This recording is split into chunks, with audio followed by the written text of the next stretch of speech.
गांव में एक धोबी रहता था। उस धोबी का एक गधा भी था, जिससे वो अपने रोजमर्रा के काम लिया करता था। धोबी अपने गधे को बहुत प्यार करता था, लेकिन उसे खुराक देने में बहुत कंजूसी करता था।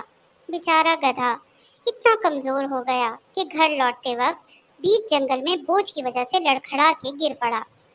धोबी को अपने इस गधे पर बहुत तरस आया और सोचने लगा कि काश मैं इसे अच्छी खुराक दे पाता।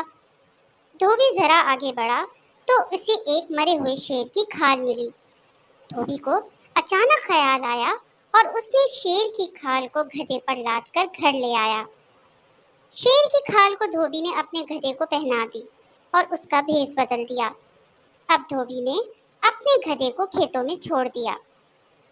किसानों ने शेर को देखा तो खौफ से भाग गए और गधा बेखौफी से चरता रहा। सुबह हुई, धोबी उस गधे को घर ले आया। कई दिन ये सिलसिला चलता रहा। गधा अब मोटा हो गया था। वहाँ किसान फसलों के नुकसान को देखकर परेशान थे।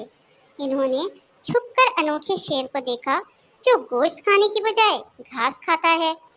इसी असना में गधे ने ढींचू ढींचू की आवाज निकाली। किसान चौंक गए। अच्छा, तो हम बेवकूफ बन रहे थे। ये शेर की खाल में गधा है। तमाम किसानों ने मिलकर गधे को पकड़कर बहुत मारा और उसका काम तमाम कर दिया।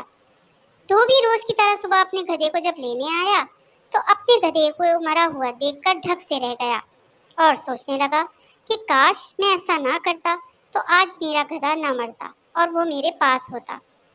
धोबी अफसोस से हाथ मलता रहा और चुप साधे रहा। और कर भी क्या सकता था? अगर वो किसानों से कुछ कहता तो किसान गधे की तरह इस धोबी को भी बहुत मारते।